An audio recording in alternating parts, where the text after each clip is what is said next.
Bismillah, alhamdulillahilladzi hadana lihada wa ma kunna linahtadiya laula an hadanallah.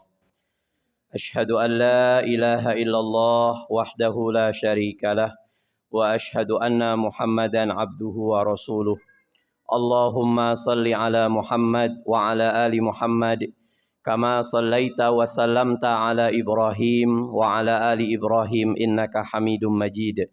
Ittaqullah haqqa tuqatih wa la tamutunna illa wa antum muslimun. Segenap jamaah kajian MT An-Nisa rahimani wa rahimakumullah.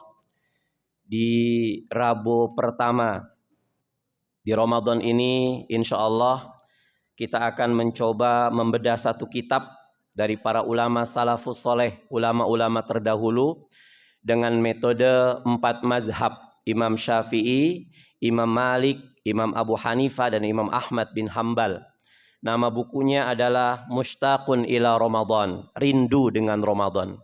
Kita akan mencoba mengkaji bagaimana sih Ramadan bersama Rasulullah SAW.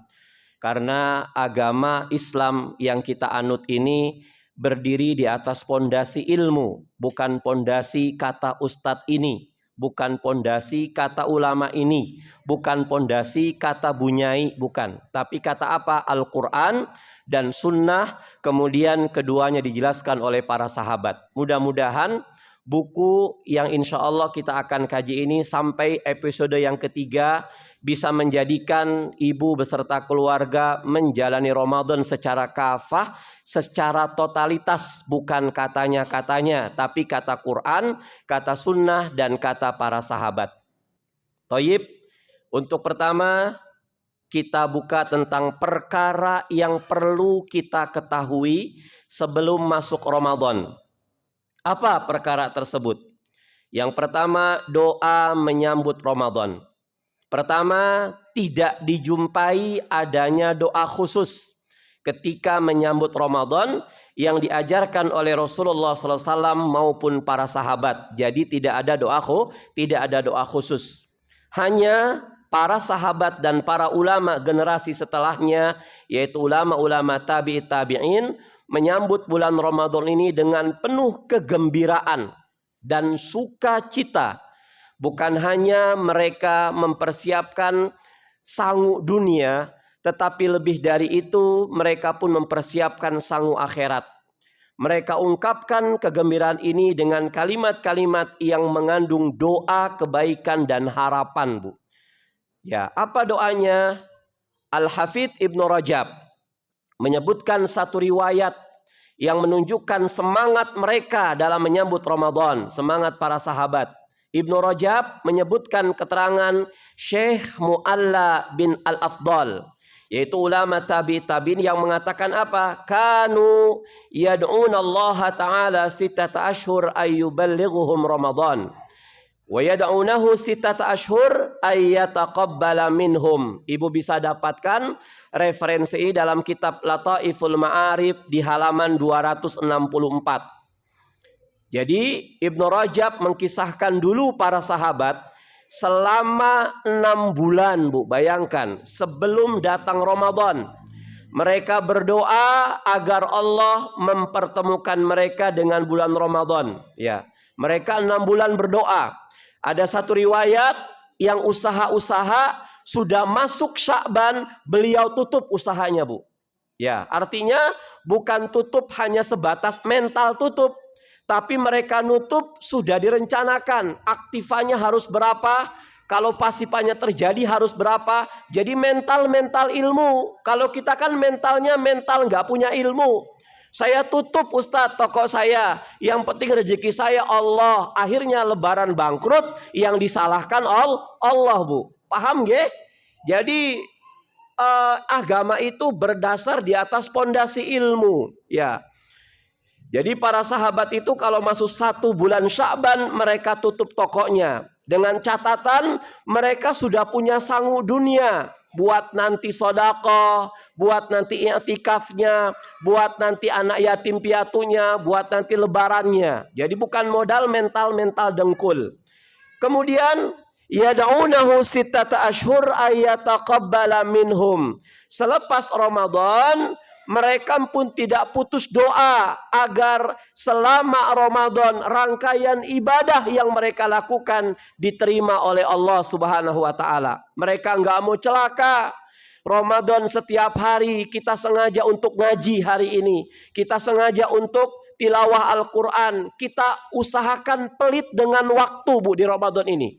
Kalau dulu kita menghambur-hamburkan waktu, Ramadan ini tanamkan rasa ini adalah Ramadan saya yang terakhir. Ini adalah momen sahur saya duduk bersama satu meja dengan anak-anak saya. Ini terakhir. Ini merupakan momen sahur saya bersama suami, bersama istri. Ini yang terakhir. Ketika kita tanamkan rasa saat terakhir, insya Allah sahur itu bermakna. Bagaimana dengan sunnahnya, makan kurmanya. Kenapa selama ini kita itu kalau habis makan sahur, mata itu lengket, bawaannya ngantuk. Karena yang kita makan nasi, yang kita makan rendang, yang kita makan tempe kemul, yang kita makan bubur, Bu. Padahal kalau kita makan sepiring nasi, itu paling ketika siang hari itu menghasilkan sekitar 120 kalori. Tapi kalau kita sahur makan 6 kurma, itu bisa untuk memberikan tahan ke badan kita, itu membentuk 675 kalori, Bu. Kan dahsyat luar biasa. Ya, namanya orang Indonesia ya, Bu, enggak saya, enggak Ibu. Kalau kita sudah makan kentang, sudah makan ayam, itu harusnya sudah cukup. Tapi belum makan kalau belum ada nasi. Ya itu enggak apa-apa, itu fitrahnya kita, Bu. Kita bukan orang Jerman, kita bukan orang Arab, kita bukan orang Eropa, kita bukan orang Kutub Utara. Kemarin saya baca medsos, di Kutub Utara itu ada satu tempat, itu puasa cuma 1 jam. Ya, hari ini jam berapa? Jam 10 dia sholat subuh, jam 11 kemudian maghrib. Wallahu a'lam bishawab. Ya. Enakkah seperti itu? Ya nggak enak. Kapan baca Qur'annya? Ya kan? Kapan kita ngajinya? Kapan kita sodakohnya? Seperti itu. Pokoknya jangan lihat orang lain. Yang penting kita hidup di Indonesia. Ya. Jadi para sahabat itu setelah Ramadan mereka berdoa kepada Allah. Nangis-nangis, Bu. Masya Allah. Ya. Kemudian selanjutnya, Al-Hafidh Ibnu Rajab menyebutkan salah satu contoh doa, Bu, yang memang ada standar SOP-nya, ada ilmunya. Ini doanya pernah mereka lantunkan, diriwayatkan oleh Yahya bin Abi Katsir, seorang ulama tabi'in, bahwa beliau mengatakan di antara doa sebagian sahabat ketika datang Ramadan yang pernah saya ajarkan, Allahumma sallimna ila Ramadan wa sallim li Ramadan wa tasallamhu minni mutaqabbalan. Kalau saya upload ke ibu-ibu semuanya, saya ajarkan itu pakai domir nahnu, kami, bukan saya. Karena kalau saya ini yang berdoa cuman saya. Kita punya istri, kita punya suami, kita punya anak-anak. Mungkin ibu sekarang ini punten hidup sendiri. Karena sudah usia 65 tahun, suami sudah meninggal, anak-anak 5-5-nya sudah nun jauh di sana. Ada yang di Bogor, ada yang di Jakarta, ada yang di Manado, ada yang di Sulawesi. Maka tetap sebagai orang tua, doa menggunakan kalimat kami ya Allah. Anak kita di Bogor lupa berdoa ini ditransfer, Bu, sama diarahkan oleh Allah Subhanahu wa taala. Anak kita mungkin yang sedang studi di mana, di Sapuran misalkan, ya, itu dapat doa ini, maka diganti Allahumma sallimna ila Ramadan wa sallim lana Ramadan wa tasallamhu minna mutaqabbalan. Ya Allah, antarkan aku hingga sampai ke Ramadan. Sekarang kita sudah sampai Ramadan, Bu. Dipilih oleh Allah nih, ya. Saudara-saudara kita, teman-teman kita mau masuk Ramadan, sudah tersiar kabar inna lillahi wa inna ilaihi rajiun. Kita juga belum tentu ini hari yang kelima, apakah hari ke-6 kita bakal memasuki, belum tentu. Jangankan hari ke-6, zuhur nanti kita nggak tahu. Maka kita berdoa kepada Allah, salimna ila Ramadan wa salim lana Ramadan, dan tolong ya Allah pertemukan Ramadan dengan kami agar matching tuh ketemu ya. Kalau seandainya ada sesuatu tidak dengan pasangannya nggak ketemu, Maka Ramadan saat ini kita betul-betul hadir nih Bu di Ramadan. Maka kita minta kepada Allah agar Ramadan betul-betul meluangkan waktunya buat kita. Mau baca Quran ada bisa. Mau ngaji kok tiba-tiba bisa. Mau sholat duha tiba-tiba luang waktunya. Mau sholat 5 waktu tiba-tiba bisa Bu. Walaupun nanti di ending Ramadan berbagai macam kegiatan kita lakukan. Ada yang usahanya catering. Kalau kita doa, salim li Ramadan, pertemukan saya dengan Ramadan ya Allah, dan pertemukan Ramadan dengan saya, apapun kesibukannya, insya Allah tidak akan pernah melaksanakan rutinitas Ramadannya Bu. Ya, nanti di akhir-akhir Ramadan mungkin kita masak ketupat, ditunggu kok nggak matang-matang, ya kan? Kita langsung baca Qur'annya. Ramadan betul-betul memberikan satu kesempatan buat kita. Dan perlu kita ketahui Bu, ketika nanti di klimaks-klimaksnya Ramadan, di 10 terakhir Ramadan, banyak orang-orang yang disingkirkan oleh Allah Subhanahu wa Ta'ala. Yang pegawai mungkin tiba-tiba saja ada urusan dinas ke Sumatera, akhirnya pisah dengan istri punten, pisah dengan anak-anaknya, yang tadinya 3 juz lagi mau hatam, ternyata Allah pending. Ya, bukan karena urusan dinasnya Bu, bukan karena dia dapat tender jutaan, miliaran, tapi kenapa kok Allah nggak memberikan kesempatan ke orang ini untuk menuntaskan? Tapi kita minta kekuatan kepada Allah, ya Allah, walaupun sesibuk apapun, istighfirillah, istighfar kepada Allah, mohon ampun kepada Allah, ya Allah, kok tadi malam saya sudah sholat tarawehnya, kok malam saya engkau bangunkan 3:30.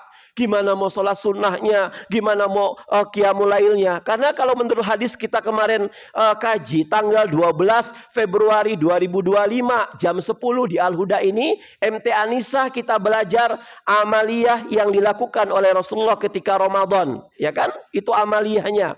Apa kata Rasulullah SAW itu? Sunnahku dan sunnah sahabat. Kalau tarawih itu sunnahnya Umar bin Khattab Bu. Kalau sunnahnya Rasulullah itu bukan tarawih, tapi apa?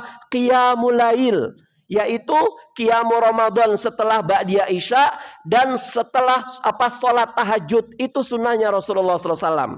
Maka kita ini, ya, ketika kita sudah melaksanakan sunnahnya Umar bin Khattab tarawih, usolli sunnat tarawih mungkin, maka dibangun malamnya kita laksanakan sunnah Rasulullah Sallallahu Alaihi Wasallam. Doa kepada Allah, ya Allah, kenapa kok kemarin saya 3 juz rampung, hari ini kok nggak rampung-rampung, ada saja, kok ada tamu, kok ada saja belanja harus ngantri, kok ada saja gas harus habis, nyari kemana-mana sampai menjelang maghrib, saya belum baca Quran, saya dosa apa ya Allah? Introspeksi diri. Ya, wa tasallamhu minni mutaqabbalan, ya Allah, terima semua amaliyah Ramadan. Ya, ini 6 bulan.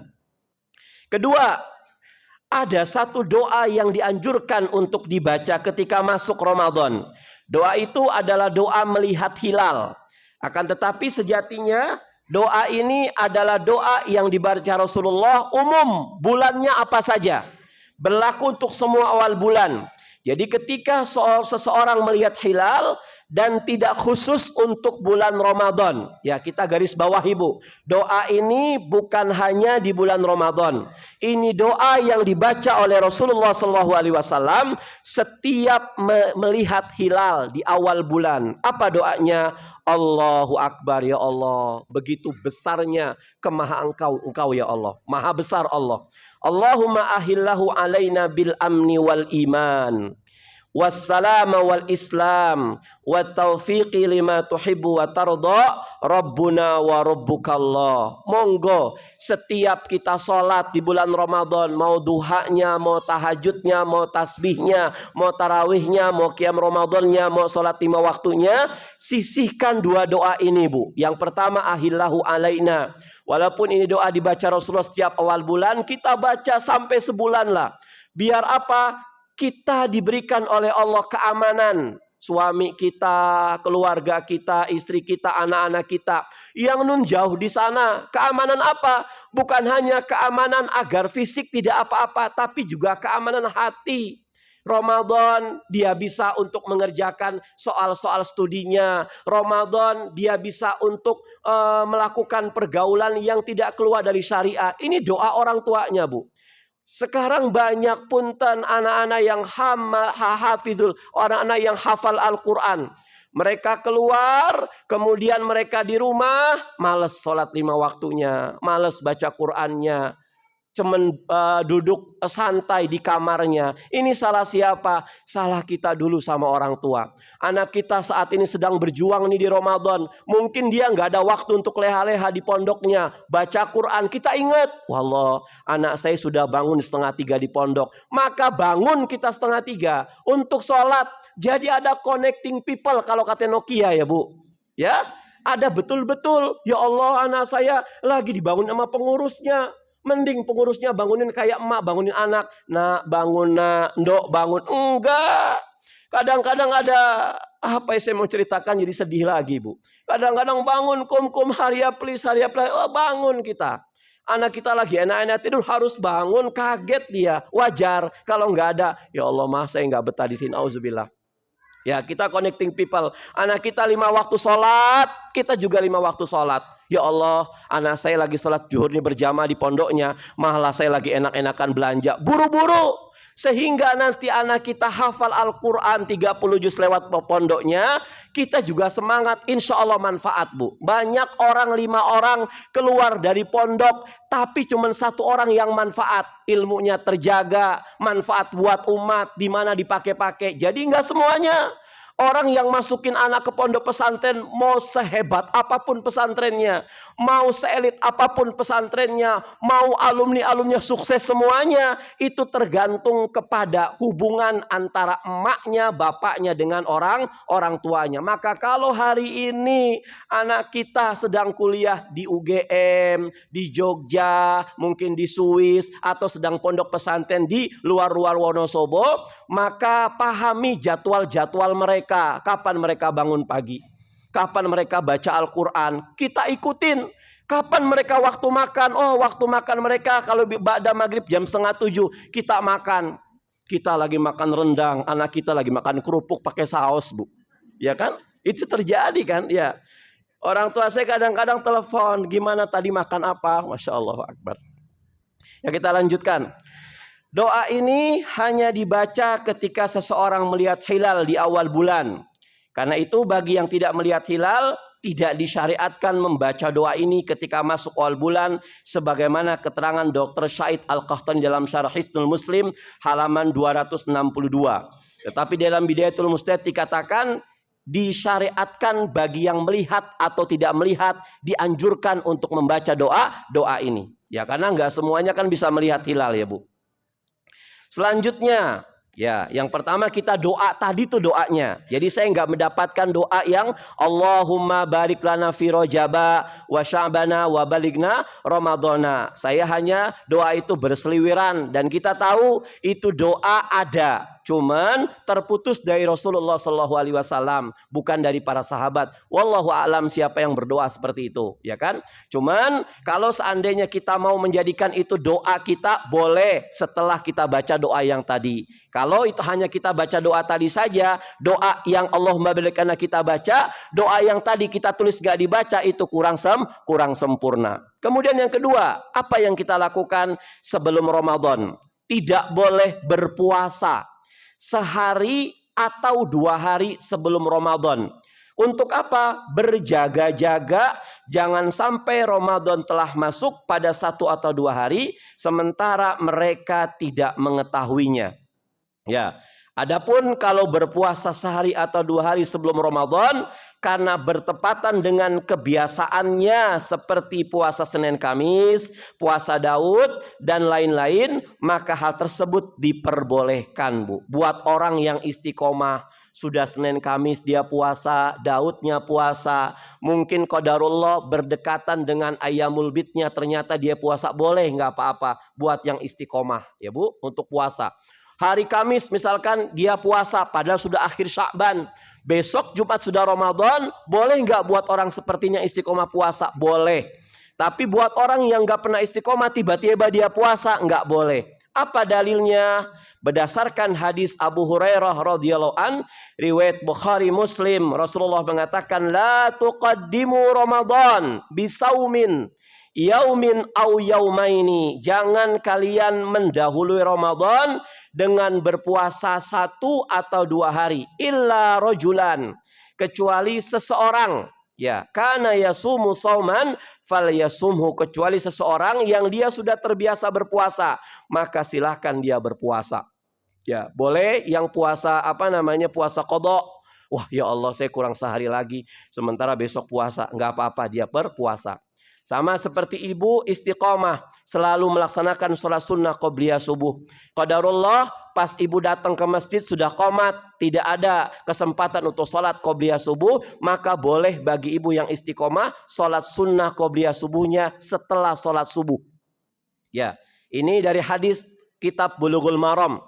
Ya, monggo silahkan ibu buka website konsultasi syariah. Ini biasanya saya kalau buka website itu konsultasi syariah. Misalkan hukum sholat qobliyah subuh setelah sholat subuh. Misalkan bagi yang ketinggalan titik konsultasi syariah, di situ tercatat ulama-ulama yang memang konsis dengan Quran dan Sunnah Rasulullah Sallallahu Alaihi Wasallam. Tuh, ya. Kemudian sebelum Ramadan kita ngelihat penentuan masuknya bulan. Awal, Bu, ya. Awal dengan cara apa? Melihat hilal. Awalnya nih sumbernya. Begitu hebatnya ilmu pengetahuan, sekarang bisa dengan hisab. Nanti ketentuannya ada.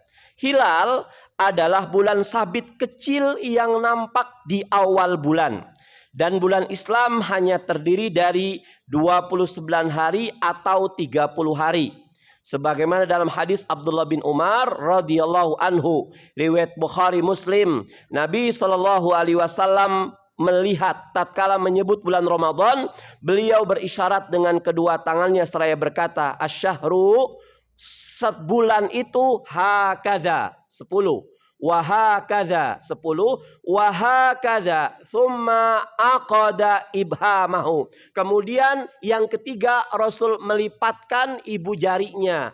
Berarti dalam 1 bulan itu terdapat berapa? Cuman 29 hari. Di hari ke-29 li ru'yatin, maka kamu melihat ru'yah dulu, melihat hilal, ada apa enggak? Fa in ughmiya alaikum, kalau seperti di Wonosobo ini ternyata kabutnya begitu lebat, ternyata mendungnya begitu sangat, ternyata enggak kelihatan, faqduru lahu thalathin, maka genapkan bahwasannya Sya'ban ini 30 hari. Gitu ya Bu ya, ini hilal. Maka untuk melihat hilal Ramadan hendaknya dilakukan pada tanggal 29 Sya'ban setelah matahari terbenam. Selang beberapa saat bila hilal nampak, maka telah masuk tanggal 1 Ramadan. Dan apabila hilalnya tidak nampak seperti bulan Sya'ban, digenapkan. Berarti bulan Sya'ban digenapkan 30 hari. Dan setelah tanggal 30 Sya'ban, secara otomatis besoknya adalah tanggal 1 Ramadan. Nih. Ya. Apabila hilal telah terlihat pada satu negeri, maka diharuskan bagi seluruh negeri di dunia untuk berpuasa. Ini merupakan pendapat jumhurul ulama, kebanyakan ulama yang bersandarkan pada surah Al-Baqarah ayat 185. Faman syahida minkum asyahra falyasum. Maka barang siapa dari kalian yang menyaksikan bulan, hendaknya ia berpuasa. Dan juga dari hadis Abdullah bin Umar radhiyallahu anhuma, riwayat Bukhari dan Muslim yang kita sebutkan di atas, ada hadis Abu Hurairah riwayat Al-Bukhari Muslim, Nabi sallallahu alaihi wasallam itu bersabda, sumu li ru'yatihi, berpuasalah kamu karena melihat ru'yah, wa aftiru li ru'yatihi, dan beridul fitrilah kamu. Dalam riwayat lain dikatakan, dan berbukalah kamu karena melihat ru'ya. Fa in ghummiya alaikumus syahra fa'addu thalathin. Maka kalau kamu nggak melihat bulan, nggak melihat hilal karena terjadi mendung, kabut atau apa, maka genapkan menjadi 30 hari. Nah, sekarang di zaman era globalisasi sudah ada hisab dan ruqyah. Ya, Muhammadiyah jangan anti ruqyah, NU jangan anti hisab. Ya. Tabarakalladzi ja'ala fis sama'i buruja wa ja'ala fiha siraja wa qamara munira. Maha suci Allah yang menjadikan di langit gugusan bintang-bintang dan dia juga menjadikan padanya matahari dan bulan yang bersinar. Ini dalilnya hisab, Bu. Jadi hisab itu dalilnya qat'i dari Al-Quran, bukan dalil organisasi. Mereka yang berpedoman pada hisab jangan disalahkan. Ini Quran dalilnya. Ya, kalau dalam fikih Syafi'iyah, Bu, ya, fikih saudara-saudara kita, saudara kami juga yang Nahdlatul Ulama, mereka boleh percaya hisab. Imam Syafi'i itu mengatakan boleh kalian percaya hisab, asal hisab itu qat'i. Apa itu qat'i? Di konsensus atau kesepakatan bersama. Bukan hanya hitungan satu orang, tapi betul-betul ijma. Mereka ngitung benar, bukan subjektif, tapi objektif. Ya, itu suara bulat. Nah, kita meskipun memiliki tradisi pesantren, jangan menolak hisab. Ya, ini salah karena hisab itu dibenarkan Al-Quran. Apa dalilnya? Surah Yunus ayat 5. Ini dalil hisab, Bu. Walladzi ja'ala syamsa diya'an wal qamara nuran wa qaddarahu manazila li ta'lamu adadas sinina wal hisab. Dialah Allah yang menjadikan matahari bersinar dan bulan bercahaya dan ditetapkannya manzilah-manzilah atau tempat-tempat bagi perjalanan bulan itu supaya kamu mengetahui bilangan tahun dan perhitungan waktu. Maka dengan adanya ilmu hisab, para ulama-ulama itu mempersiapkan khawatir terjadi mendung, terjadi kabut, Bu. Di Wonosobo ini ada kiai ahli tentang ilmu falak. Beliau orang Madukoro, ya, arah Mirombo itu, Bumerto itu, Bu. Beliau itu namanya kebetulan sama dengan saya, Kiai Mukhlis. Saya 2016 ada acara salapanan itu di desa sana. Tepat saya transit, yang menyambut saya anaknya ini, Gus siapa itu. Beliau bilang dulu di Wonosobo ini bapak itu ahli. Beliau sudah membuat satu kalender semasa hidupnya. 150 tahun kemudian lebaran itu jatuh tanggal berapa, Bu. Ini orang yang ahli hisab. Ya, bukan ahli hisab ngerokok ya, Bu ya. Ahli hitung. Makanya di dalam kitab Ta'limul Muta'alim, orang yang tahu ilmu perbintangan ini manfaatnya apa? Untuk menentukan waktu sholat, untuk menentukan waktu Idul Fitri, menentukan Arafah itu kapan. Kalau dia punya iman. Tapi kalau dia nggak punya iman, maka muncullah zodiak, Bu. Sagittarius, Taurus, sio anjing, sio kuda. Itu kan ilmu perbintangan. Dan kita haram untuk belajar itu. Ibu dulu masih muda, kita langganan majalah Aneka ya, Bu ya. Covernya Primus Justisio, ya kan? Masya Allah Akbar ya. Setiap bulan tuh ada zodiak. Covernya baru dibuka artis ini, langsung dilihat bukan bacaannya, tapi zodiak. Apa zodiak Anda? Sagittarius. Tahun ini kapan? Oh, jodohnya hampir ketemu di perapatan. Ya, Bu ya. Tuh seperti zodiak. Nah, sekarang kita sudah belajar ilmu.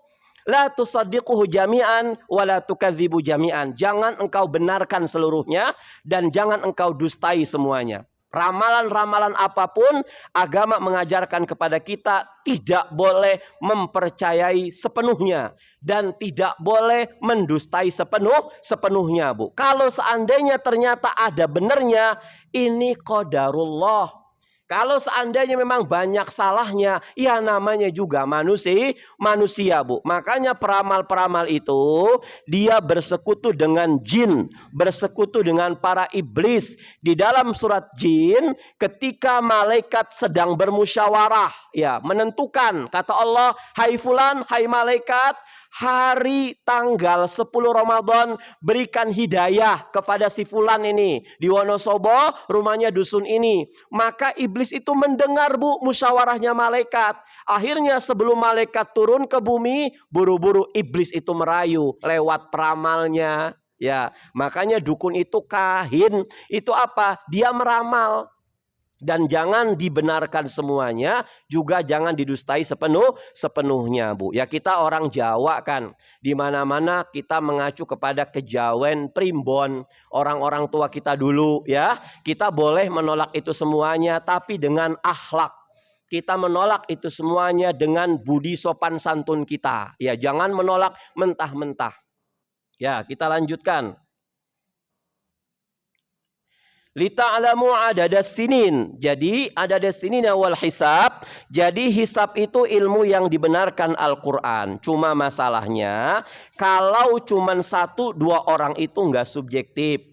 Atau kadang kurang ahli sehingga salah. Maka di sini dibutuhkan konsensus disebut hisab qot'i. Muhammadiyah punya tarjihnya. Muhammadiyah punya ladang segala macam. Muhammadiyah menentukan belah segala macam. Silahkan jalankan. Karena memang dibenarkan Al-Quran. Walaupun ada orang mengatakan enggak, saya tetap mengacu ke pemerintah. Silakan mengacu ke pemerintah. Karena ru'yah itu diajarkan oleh agama, hisab juga diajarkan oleh agama. Tapi mudah-mudahan Ramadan kita sama-sama, lebarannya pun sama-sama. Biar makan rendangnya sama-sama, biar mencretnya sama-sama. Akhirnya Dokter Yanwar antri. Karena apa? Yang lebaran pemerintah juga mencret, Muhammadiyah juga mencret. Wallahu a'lam bishawab. Nauzubillah.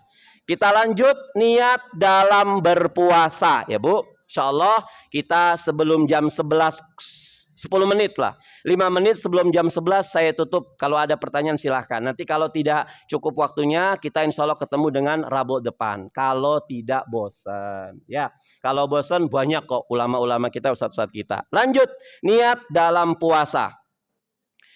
Tidak diragukan bahwa niat merupakan syarat sahnya puasa dan syarat sahnya seluruh jenis ibadah lainnya, sebagaimana yang ditegaskan oleh Rasulullah SAW dalam hadis Umar bin Khattab radhiyallahu anhu riwayat Bukhari Muslim. Apa kata Rasulullah? Innamal a'malu binniyat wa innama likulli imri'in ma nawa. Sesungguhnya setiap amalan hanyalah tergantung pada niatnya dan setiap orang hanyalah mendapatkan apa yang ia niatkan. Karena itu hendaknya lah seorang muslim benar-benar memperhatikan masalah niat ini yang menjadi tolak ukur diterima atau tidaknya amalan seseorang. Lurusin niat. Saya dari rumah, izin suami, meninggalkan anak-anak, menutup aktivitas sementara, mau datang ke sini. Niatkan untuk talabul ilmi, Bu. Biar di jidat kita masing-masing, ini sudah ada jihad fisabilillah. Ibu keluar atau ibu di sini ternyata ngantuk, nggak bangun-bangun sampai hari kiamat. Ya, itu kita sudah dijadikan mati syahid, Bu. Sampai kita pulang ke rumah. Makanya lurusin niat kita. Ya. Niat tempatnya di dalam hati dan tidak dilafatkan, Bu. Ya. Hal ini dapat dipahami dari hadis di atas tadi.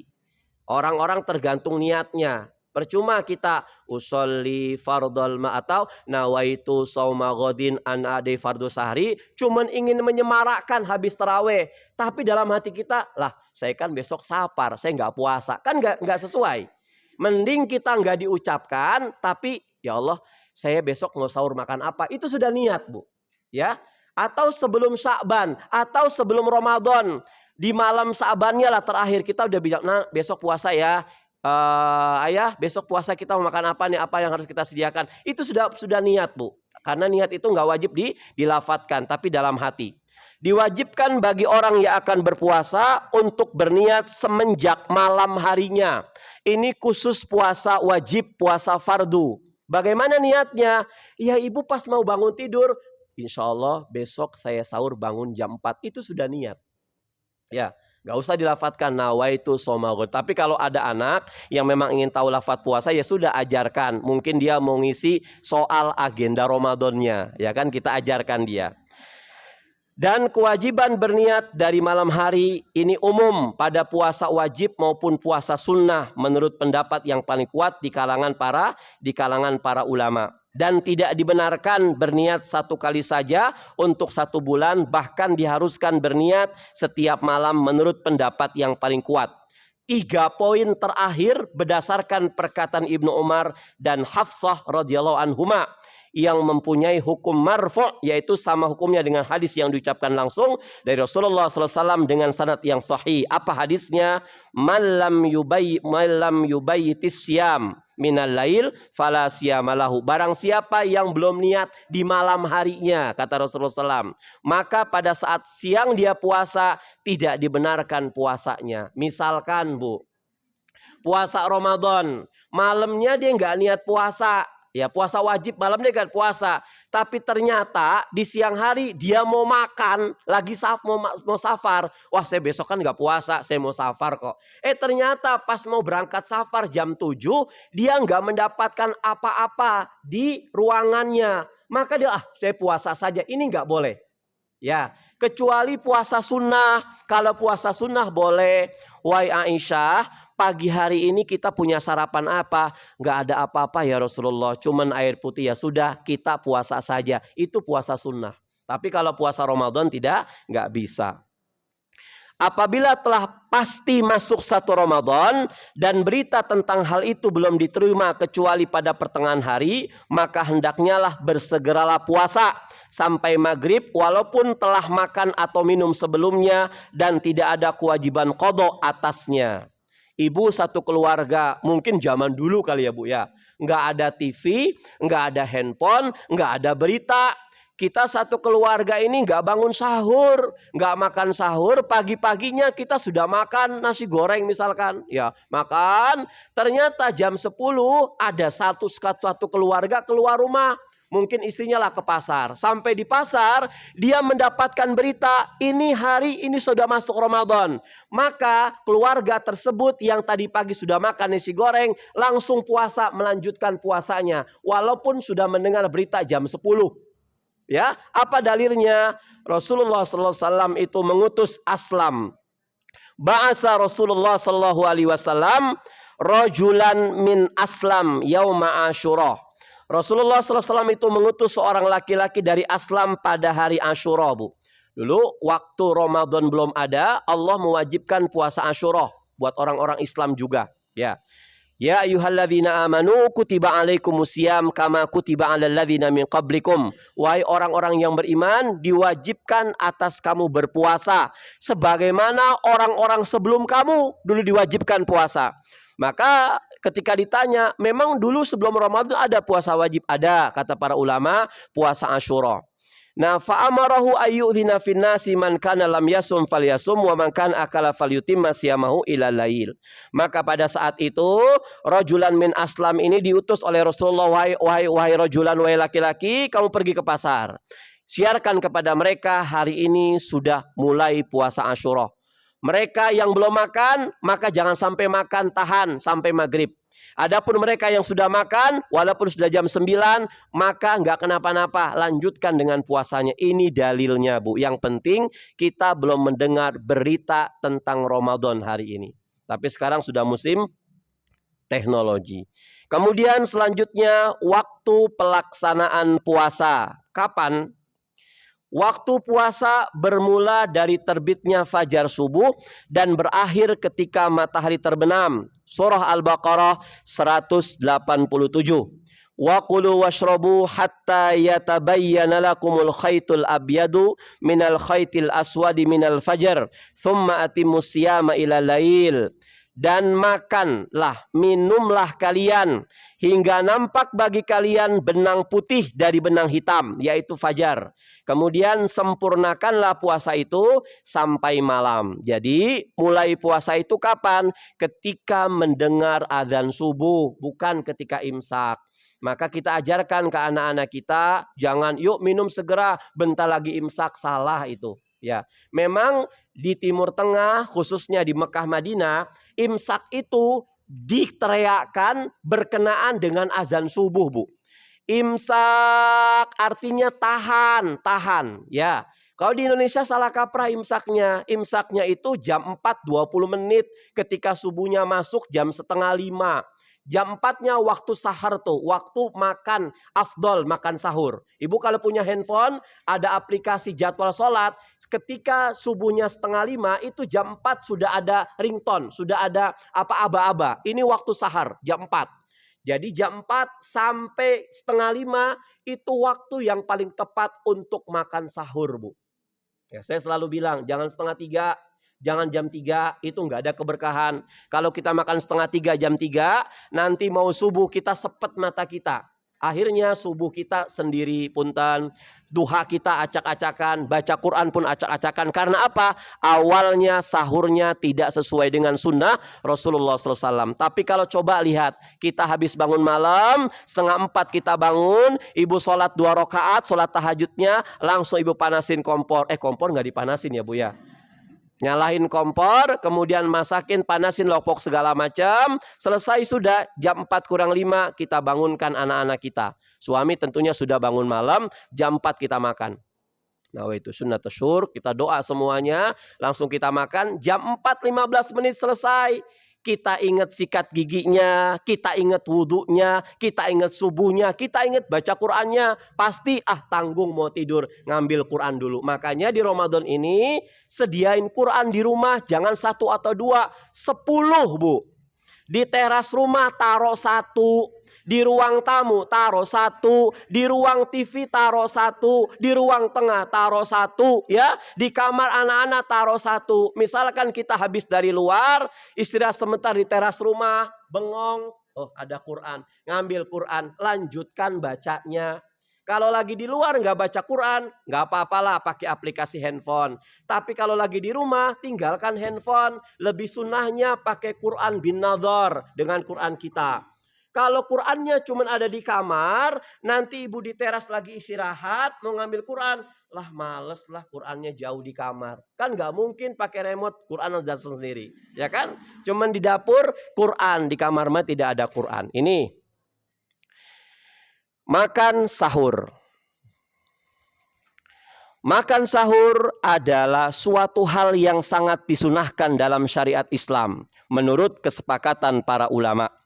Hal itu karena Rasulullah SAW sangat menganjurkannya dan mengabarkan bahwa pada sahur itu terdapat keberkahan, Bu. Apa itu berkah? Ziyadatul khair, tambahnya kebaikan bagi seorang muslim di dunia dan di akhirat. Kata Rasulullah SAW dalam riwayat Anas bin Malik, tasaharu fa inna fis sahuri barakah. Bersahurlah kalian karena sesungguhnya pada sahur itu ada berkah. Bahkan beliau menjadikan sahur itu sebagai salah satu syiar, simbol Islam yang sangat agung yang membedakan puasanya kita dengan puasanya orang Yahudi, puasanya orang-orang Nasrani. Beliau mengatakan faslu ma baina siyamina wa siyami ahlil kitab akalatus sahar. Perbedaan puasanya kita dengan orang-orang ahli kitab itu apa? Kita punya makan sahur, ya. Kemudian disunahkan mengakhirkan, Bu, makan sahur sampai mendekati waktu azan. Sebagaimana Rasulullah SAW itu memulai makan sahur dalam selang waktu membaca 50 ayat yang tidak panjang dan tidak pula pendek sampai waktu azan sholat subuh. Ya, ini Zaid bin Sabit radhiyallahu an, riwayat Bukhari Muslim. Anas bin Malik bercerita, tasaharna ma'a Rasulullah sallallahu alaihi wasallam, thumma qumna ila shalah, qultu kam kana qudru ma bainahuma, qala khamsina ayah. Rasul itu kalau makan sahur itu berapa sih waktunya? Sama seperti Anda itu membaca surat yang ayatnya nggak begitu panjang, nggak begitu pendek, jumlahnya 50 ayat, Bu. Berarti ya takarannya itulah dari jam 4 sampai jam setengah 5. Nggak begitu panjang. Ini 50 ayat beliau baca Al-Quran. Dari hadis di atas juga dapat dipetik kesimpulan akan disunahkannya makan sahur secara bersama. Dan sebaik-baik makanan yang dimakan bersahur adalah apa? Seorang mukmin adalah kurma. Sebagaimana dalam hadis Abu Hurairah radhiyallahu an. Tadi saya katakan orang Indonesia itu mau makan korma 1 ton, kalau belum makan nasi sepiring belum makan. Ya maka kita kepengen semua amalan makan kita, amalan minum kita itu berbuah pahala, bukan hanya sebatas mubah, Bu. Makan boleh nggak? Boleh. Nggak ada pahala dan dosa kecuali makan yang haram. Minum boleh nggak? Boleh. Nggak ada pahala dan dosa. Tapi kalau kita makannya pakai sunnah, minumnya pakai sunnah, maka ada pahala. Nah, kita habis makan sahur nih. Mau sebelum sahur atau setelah sahur, minimal kita ambil kurma 1, Bu. Ya, yang nggak ada kurma gimana, Ustadz? Langsung kontak panitia MT Anissa. Yang jualan beli ya, Bu. Rasul mengatakan ni'mas sahurul mu'min at-tamar. Sebaik-baik sahur seorang mukmin adalah kurma. Batas akhir bolehnya makan sahur sampai azan subuh. Apabila telah masuk azan subuh, maka hendaknya menahan makan dan minum. Surah Al-Baqarah 187. Wa kulu washrobu hatta yatabayyana lakumul khaytul abyad minal khaytil aswad minal fajar. Thumma atimus siyama ila lail. Makanlah, minumlah kalian hingga nampak bagi kalian benang putih dan benang hitam, yaitu fajar. Kemudian sempurnakanlah puasa itu sampai malam. Ibu yang belum mandi silahkan mandi, lanjutkan puasa. Batal nggak? Nggak batal. Suami yang belum mandi silahkan mandi. Batal nggak puasa? Enggak. Cuman kan password untuk melaksanakan sholat subuh harus mandi dulu. Ya, selesai sudah. Perkara yang wajib tinggalkan oleh orang berpuasa kita lanjutkan nanti Rabu yang akan datang. Semoga ibu sehat walafiat semuanya dalam taat kepada Allah Subhanahu wa taala, sehat selalu, berkah dunia akhirat. Assalamualaikum warahmatullahi wabarakatuh. Alhamdulillah rabbil alamin ya Allah.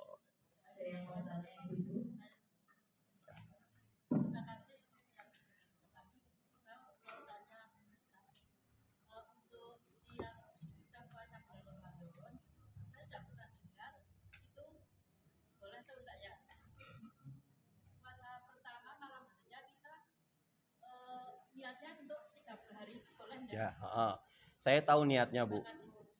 Niatnya nawaitu shauma syahri kullihi. Ya, saya hafal niatnya itu. Ya, cuman itu diucapkan itu tidak sunnah. Yang sunnah itu di dalam hati, Bu. Dalam hati. Ibu sudah di akhir Sa'ban, ibu kita sudah niatkan, insyaallah mudah-mudahan saya bisa puasa lah sampai 30 hari. Apalagi yang wanita ya 30 hari. Itu sudah niat, Bu, sebulan. Kalau seandainya kita sudah niat di akhir Sya'ban sudah niat kayak begitu, kita Ramadan mau siang harinya kita lupa niat, insya Allah Allah paham betul kita sudah meniatkan. Jangankan ibu dilafatkan, ibu lagi mau beli apa sanggup buat sahur saja, itu sudah dicatat niat oleh Allah. Gitu ya, Bu? Allahu a'lam. Ada lagi ibu yang mau tanya?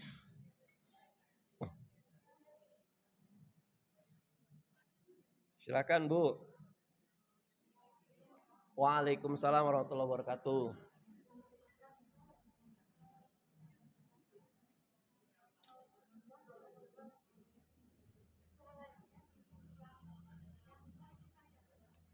Diulang lagi, Bu.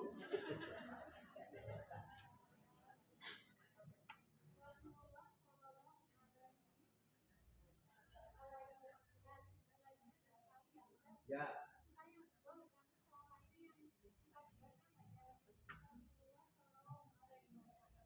Bukan 2 kali, Bu. Yang pertama alaihi, yang kedua wa alihi. Ya. Atas Rasulullah dan atas keluarganya. Diucapkan silahkan sampai alaihi wasallam boleh, boleh wa alihi wasallam boleh, nggak apa-apa. Ya gitu, Bu. Terima kasih.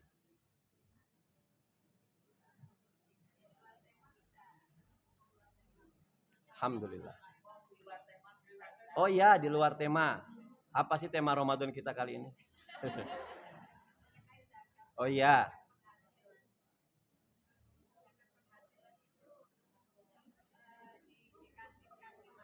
Ya. Ya.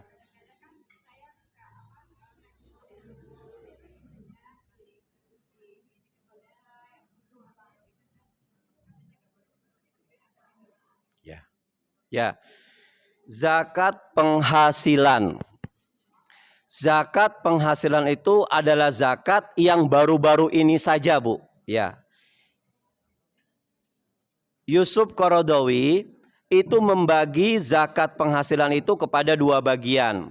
Kalau dia seorang pegawai, dia sudah mendapatkan gaji dan gaji itu bisa dibelikan sekitar 500 kg beras, itu sudah jatuh zakat penghasilannya. Misalkan dia makan beras yang sekilo itu 10.000 misalkan. Gajinya itu 500.000 misalkan ya, 5 juta. Dia kan bisa membeli 500 kg beras ya, Bu. Tapi ketika 500 kg beras itu dia bayar hutang segala macam, malah sisa 2 juta, berarti nggak wajib zakat penghasilan. Tapi kalau gajinya dia misalkan 7 sampai 8 juta, sudah dia sudah bayar utang-utang segala macam, ternyata sisa 5 juta gajinya, itu boleh dan diharuskan dia bayar zakat penghasilan setiap bulan kalau pegawai. Tapi kalau seandainya ya, takarannya penghasilan itu apa, Bu? Takarannya itu kalau sudah bisa membeli 1 bulan 500 kg beras, kalau dia makan 10.000. Kalau dia makan berasnya 15.000, berarti tinggal kalikan 15.000 kali 500 kg itu berapa? Nah, itu kita selesai. Kalau buat yang usaha, kalau sebulan ternyata belum sampai nisab, mendingan setiap setahun sekali, Bu. Ya, kalau memang dia khawatir bakal nggak bisa amanah, ya sudah, sebulan itu jangan zakat tapi infak dan sodako. Kemudian kemana Ustadz kita memberikan dana zakat? Allah sudah bakukan. Yang namanya 8 asnaf itu adalah mereka yang berhak untuk mendapatkan zakat. Baik fitri, fitrah, ataupun zakat mal, peternakan, perikanan, atau segala macam. Siapa mereka? At-Taubah 60. Peringkat teratas siapa? Fakir. Ya. Ustadz peringkat terakhir sebelum Ibnu Sabil.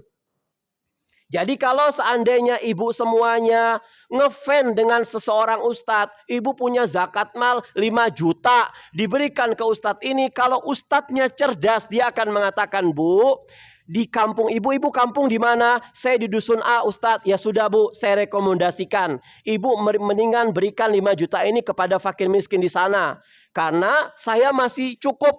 Paham ya, Bu? Ya, bukan berarti dia fisabilillah, Ustadz. Betul, fisabilillah. Cuman urutannya terakhir.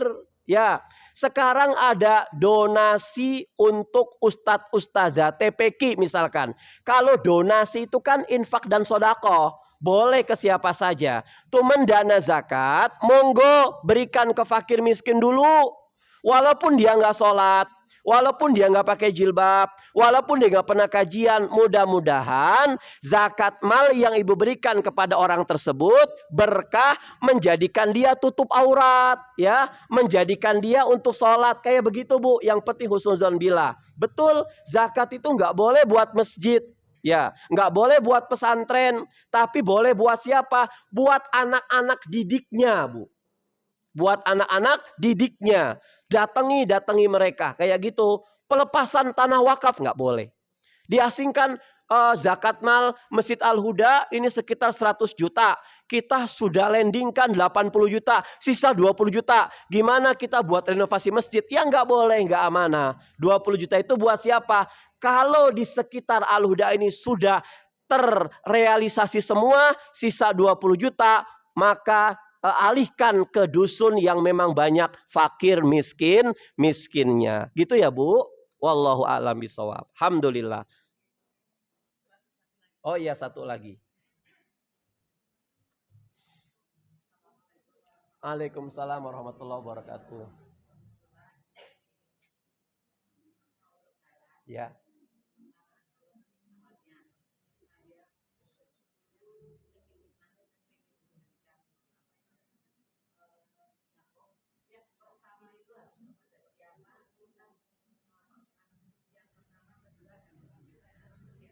Ya. Assalamualaikum warahmatullahi wabarakatuh. Maaf, Ibu. Beliau mantan anggota dewan. Ya, saya kasih tahu. Beliau punya agen Budiman Wonosobo Tasikmalaya ya, Bu ya. Ya, kemarin hari-hari ke saya beliau bilang, Ustadz, dulu saya lupa ngaji. Alhamdulillah, saya sudah pensiun sekarang ngaji ya Bu. Ya, alhamdulillahirrahmanirrahim. Ini untuk ibadah. Bu, yang pertama fakir Bu. Fakir ini kerabat kita dulu. Jangan orang lain dulu. Kita kan kalau orang Sunda bilang biar tekor asal kesohor tuh kita ya. Kalau orang lain kan bisa upload segala macam, tapi kalau keluarga nggak bisa ngupload, wah orang lain saja salah. Keluarga kita dulu, kita punya kerabat satu terah dengan kita di ketika di grup ada yang membutuhkan, kasih mereka Bu, fakir miskin. Fakirnya sudah di keluarga kita sudah tercukupi semua, baru ruang lingkup tetangga-tetangga kita. Tetangga kita sudah terrealisasi semuanya, baru tetangga kampung kita terus seperti itu. Dan saya yakin belum sampai kita ke miskin, fakir juga sudah selesai, Bu. Ya, fakir sudah selesai. Fakir sudah, baru miskinnya. Nanti Ibu di rumah buka surat At-Taubah ayat 60, Bu. Itu ada 8 asnaf, ya. Terakhir itu Ibnu Sabil. Sebelum Ibnu Sabil itu fisabilillah. Siapa fisabilillah? Guru ngaji, ya, kiai, ustadz. Kapan? Kalau fakirnya sudah terpenuhi. Gitu ya Bu. Wallahu a'lam bishawab. Ya. Pertanyaan terakhir.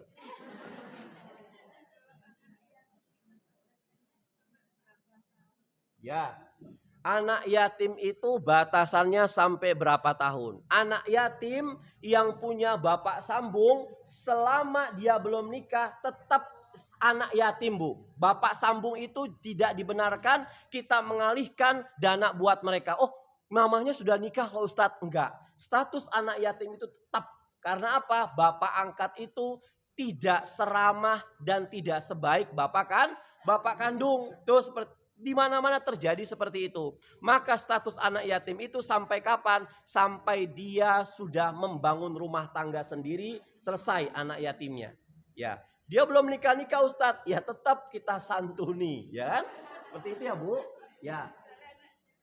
Oh, anak ibu ini yatim. Masya Allah ya. Mudah-mudahan ini ibu memberikan nanya ke saya, ini diberikan kekuatan sama Allah Subhanahu wa taala, Bu. Demi Allah, beliau enggak mempromosikan anaknya yatim, tapi karena memang ada kekuatan, jarang orang yang diberi kekuatan. Nah, mudah-mudahan kita enggak usah kemana-mana. Di jemaah kita tuh ada anak yatimnya, kasih minta MT Anissa.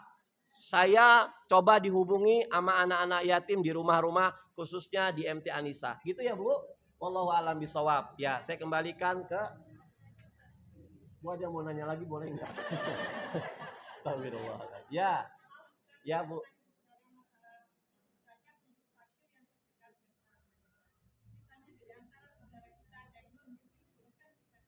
Ya. Non muslim itu pernah Bu diberikan zakat. Kapan? Pada masa Khalifah Abu Bakar As-Siddiq. Karena apa? Saat itu muslimnya sudah kaya semuanya. Sudah tercukupi semuanya. Dialihkan. Tapi kalau seandainya muslimnya di sekarang ini kerabat-kerabat kita masih belum tercukupi, lebih baik yang muslim dulu Bu. Iya, lebih baik yang muslim dulu. Ya, seperti itu. Oh, sudah mualaf. Oh, sudah. Yang mualaf siapa?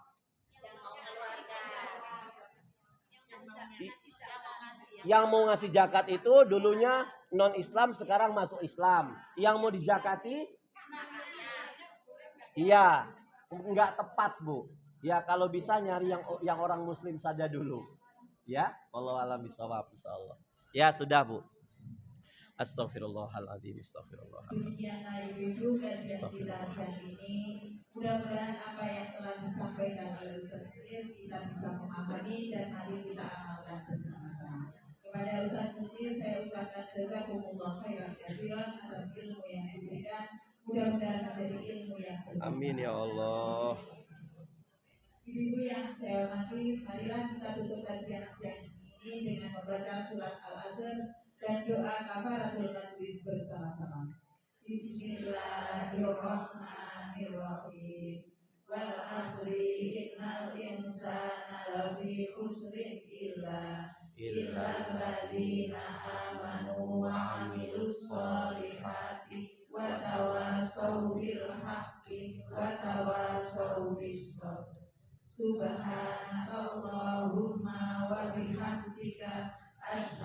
an la ilaha illa anta astaghfiruka wa atubu ilaik. Alhamdulillahirabbil alamin. Saya sebagai pembaca, jika ada tutur kata saya kurang berkenan, saya mohon maaf.